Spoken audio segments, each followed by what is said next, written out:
নমস্কার বন্ধুরা, আপনি আছেন আপনার একান্ত নিজস্ব অভিনয় চর্চা কেন্দ্র অভিনয়ের হাতে খড়িতে। আর আমি অভিনেতা বিধান দাস, আপনার অভিনয় চর্চার সঙ্গী, আপনাকে স্বাগত জানাই। বন্ধু, এই চ্যানেলে আমি বিভিন্ন রকম ভিডিও আপনাদের দিয়েছি। কখনো অভিনয় চর্চার ভিডিও দিয়েছি, কখনো অডিশনের খবর কিভাবে পাবেন সেই ভিডিও দিয়েছি, কখনো অডিশনে পাস কী করে করবেন সেই ভিডিও আমি দিয়েছি। তারপরেও বহু মানুষ আমাকে লিখে জানাচ্ছেন যে তারা অডিশন দিয়েছেন কিন্তু অডিশনে পাস করতে পারেননি। এটা কিন্তু আমাকে ভীষণভাবে ভাবিয়েছে। বন্ধু, আমি মনে করি যারা আমার চ্যানেল দেখেন, যারা নিয়মিত আমার চ্যানেল ফলো করেন, আমার চ্যানেল দেখে অভিনয় চর্চা করেন এবং অডিশন দিতে যান, তারা যদি ফেল করেন, তারা যদি ব্যর্থ হন, কোথাও মনে হয় যেন আমি নিজে ব্যর্থ হয়েছি। ঠিক সেই জায়গা থেকে আমি একটু খোঁজ খবর করেছি, যারা ব্যর্থ হয়েছেন তাদের সঙ্গে কথাবার্তা বলেছি, কেন তারা ব্যর্থ হয়েছেন, কেন তারা অডিশনে ফেল করেছেন। বন্ধু, আমি বেশ কয়েকটা পয়েন্ট খুঁজে পেয়েছি যে পয়েন্টগুলোর জন্য তারা মূলত অডিশনে ফেল করেছেন। তাই আজকের ভিডিওতে আমি আলোচনা করব সেই সমস্ত ছোট ছোট পয়েন্টগুলো নিয়ে, যে পয়েন্টগুলোর কারণে তারা ব্যর্থ হয়েছেন। আমার মনে হয়েছে সেই পয়েন্টগুলো যদি আমি আপনাদের মাথায় ঢুকিয়ে দিতে পারি বা আপনারা একবার বুঝে নিতে পারেন, তাহলে কোনোভাবেই কোনো অডিশনে আপনারা ফেল করবেন না। ফিরে আসছি ঠিক 10 সেকেন্ড পরে, সঙ্গে থাকুন।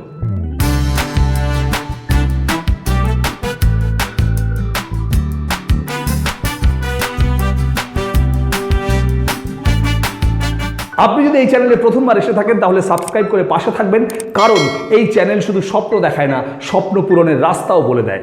আর যদি অলরেডি সাবস্ক্রাইব করে থাকেন তাহলে অনেক অনেক অনেক ধন্যবাদ। এর আগের বিভিন্ন ভিডিওতে আমি বারবার বলেছি, অডিশন সাধারণত দু রকম হয়। এক, কোনো পার্টিকুলার ক্যারেক্টারের জন্য অডিশন, আরেকটা হচ্ছে র্যান্ডাম অডিশন। যখন কোনো পার্টিকুলার ক্যারেক্টারের জন্য অডিশন হয় তখন আপনাকে সেই চরিত্রটা বুঝিয়ে দেওয়া হয়, সেই চরিত্রের শিক্ষা দীক্ষা, তার সামাজিক অবস্থান সবটা আপনাকে বুঝিয়ে দেওয়া হয়। এমনকি আপনাকে হয়তো সেই চরিত্রের মতো মেকআপ করিয়ে দেওয়া হয়, আপনাকে হয়তো সেই চরিত্রের মতো কস্টিউম পরিয়ে দেওয়া হয়। কিন্তু আমরা যারা ইন্ডাস্ট্রির বাইরে থেকে আসছি, আমাদের যাদের ইন্ডাস্ট্রিতে আগে থেকে কোনো যোগাযোগ নেই, তাদের ক্ষেত্রে কিন্তু এই ধরনের সুযোগ খুব কম আসে। আমাদের সাধারণত র্যান্ডাম অডিশন দিতে হয়। র্যান্ডাম অডিশন মানে কি?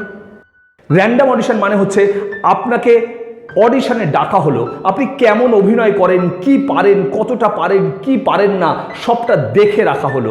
ভবিষ্যতে যদি আপনার চেহারার সঙ্গে মেলে এরকম কোনো চরিত্র আসে, তখন আপনাকে আবার ওই চরিত্রের জন্য অডিশনে ডাকা হয়। সেই চরিত্রটা যদি বড় হয় তবেই ডাকা হয়, আর যদি সেই চরিত্রটা ছোট হয় বা মাঝারি হয় তাহলে সরাসরি অভিনয়ের জন্য ডাকা হয়। আমরা যারা ইন্ডাস্ট্রির বাইরে থেকে আসছি, মূলত আমাদের র্যান্ডাম অডিশনের মধ্যে দিয়েই যেতে হয়। তাই আজকে আমি আলোচনা করব র্যান্ডাম অডিশনে কিভাবে পাস করবেন। এই র্যান্ডাম অডিশনের সাধারণত 2-3টে স্ক্রিপ্ট থাকে। আপনার বয়স অনুযায়ী বা আপনার লুক অনুযায়ী আপনাকে একটা স্ক্রিপ্ট দেওয়া হয়, সেই স্ক্রিপ্টটা মুখস্থ করে আপনাকে অডিশন দিতে হয়। এই র্যান্ডাম অডিশনে পাস করতে গেলে কতগুলো ছোট ছোট জিনিস আপনার মধ্যে থাকতেই হয়, আপনাকে পারতেই হয়। আর আপনি যদি না পারেন তাহলে আপনাকে শিখতে হয়। আলোচনা করব সেই সমস্ত পয়েন্টগুলো নিয়ে। সবার প্রথম আমি যে পয়েন্টটার কথা বলবো সেটা হচ্ছে রিল্যাক্স থাকা। হ্যাঁ বন্ধু, প্রথমে নিজেকে রিল্যাক্স করে নিতে হয়।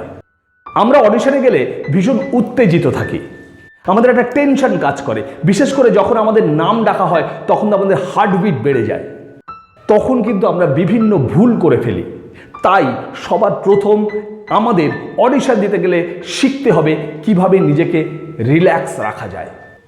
বন্ধু, রিল্যাক্স রাখার জন্য আপনি কয়েক সেকেন্ড চোখ বন্ধ করে দাঁড়ান, তারপরে খুব জোরে লম্বা করে শ্বাস নিন, তারপর একসঙ্গে শ্বাসটা ছেড়ে দিন। আমি একবার করে দেখাচ্ছি। আপনি এরকম সোজা হয়ে দাঁড়ান, তারপরে এইভাবে লম্বা শ্বাস নিন, চোখ বন্ধ করে লম্বা শ্বাস নিন।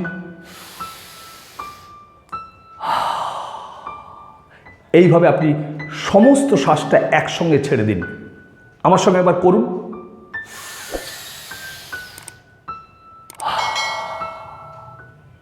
করুন, দেখুন ভীষণ রিল্যাক্স লাগবে।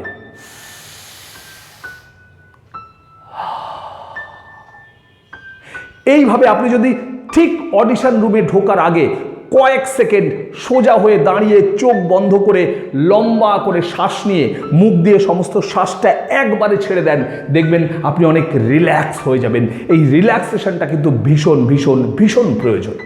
আপনি যদি এইভাবে নিজেকে রিল্যাক্স করে নিতে পারেন তাহলে দেখবেন অনেক হালকা লাগছে, আপনি অনেক ফুরফুরে মেজাজে অডিশন দিতে ঢুকতে পারবেন।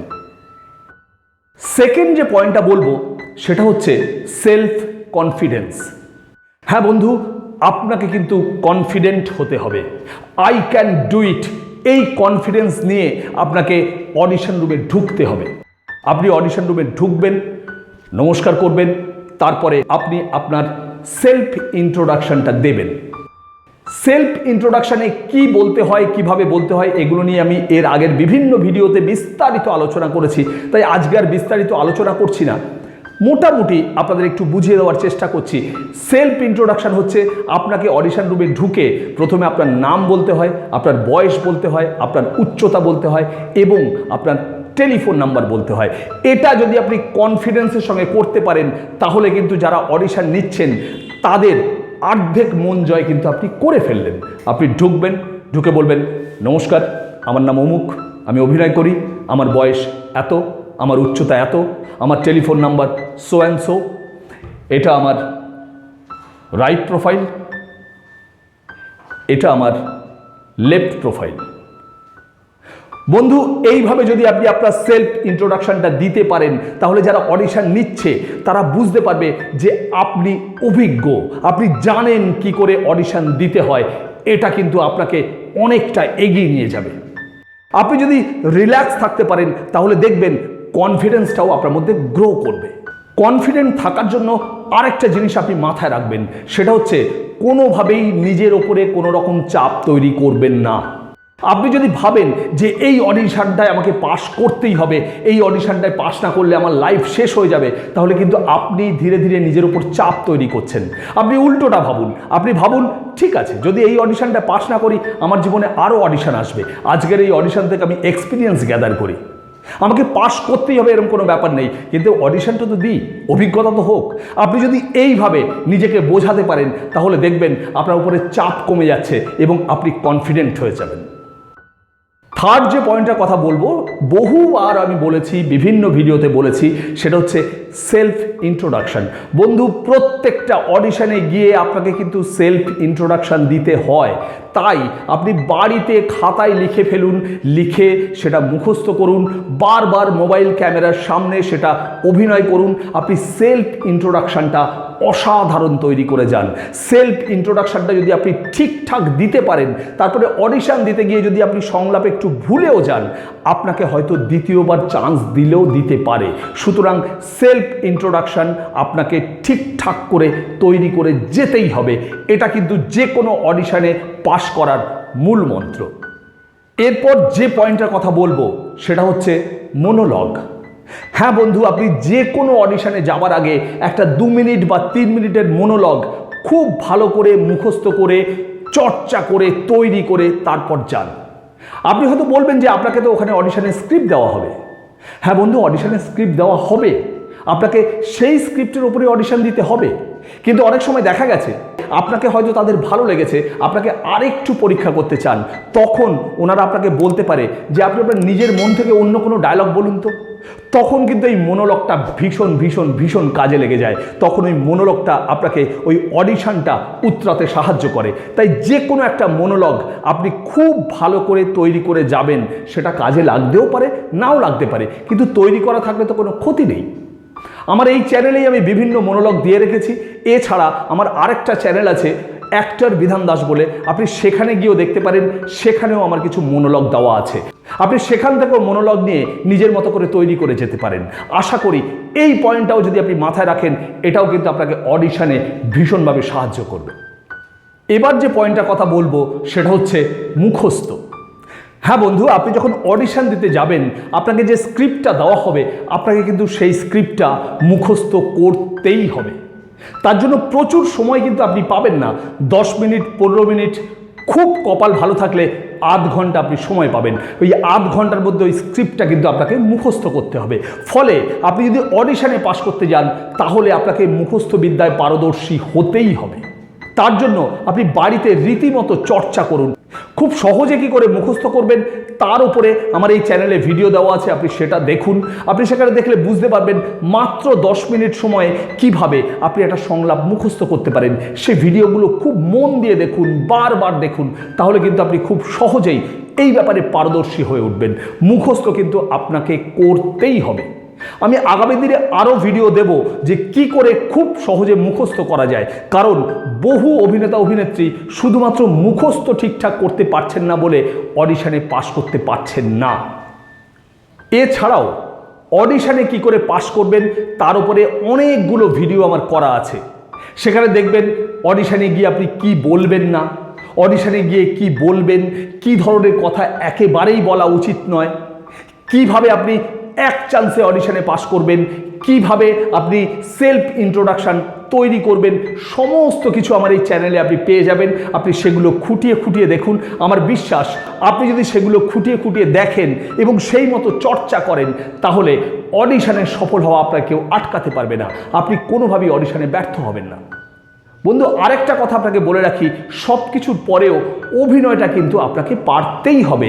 তাই আপনি নিয়মিত অভিনয় চর্চা করুন, আপনি নিয়মিত বাড়িতে অভিনয় চর্চা করুন, থিয়েটার জয়েন করুন, যাতে কিনা আপনি অডিশনে গিয়ে অভিনয়ের জন্য কোনোভাবে বাতিল না হয়ে যান।